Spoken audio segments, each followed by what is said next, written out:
नमस्कार, मी D S Lokhande Patil. चालू वार्तामध्ये आपलं सर्वांचं मनापासून स्वागत आहे. बाजूचा व्हिडिओ बघितल्यानंतर आपल्या लक्षात येईल की हा भारतामधला नाही, हा दुसऱ्या देशामधला आहे, चायनामधला व्हिडिओ आहे. तर किती ॲडव्हान्स टेक्नॉलॉजी आहे या देशामध्ये. मग आता आपल्याला प्रश्न पडतो की भारताचा नंबर लागतो का नाही टेक्नॉलॉजीच्या बाबतीमध्ये? नक्की लागतो. पहिल्या 7 देशामध्ये भारताचा नंबर लागतो टेक्नॉलॉजीच्या बाबतीमध्ये. पण बाकी 6 देश भारताच्या पुढे आहेत. आता चायनाशी आपलं जर कम्पेअर केलं तर चायना हा आपल्या 10 ते 15 वर्ष टेक्नॉलॉजीच्या बाबतीमध्ये पुढे आहे. जे 15 वर्षापूर्वी चायनामध्ये आलेल्या गोष्टी आहेत ते भारतामध्ये 15 वर्षानंतर येतात, हे सत्य आहे.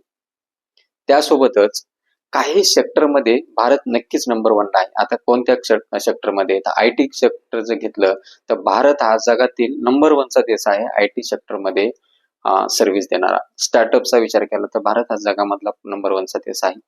तर अशा काही गोष्टी सोडल्या तर बाकी जसं टेक्नॉलॉजीज आहेत, इलेक्ट्रॉनिक्स प्रोडक्ट्स आहेत, एआय सिस्टम्स आहेत, ह्या मोठ्या प्रमाणावरती चायनामध्ये आहेत आणि चायना ह्या बाबतीमध्ये यूएसएशी नक्कीच बरोबरी करतो. इक्वल टू यूएसए टेक्नॉलॉजी बरोबर चायना आता सध्या तरी चाललेला आहे. म्हणजे यूएसए मध्ये जी काही यंत्रणा आहे त्याच्या बरोबरीची यंत्रणा ही चायनामध्ये आहे, चीनमध्ये आहे.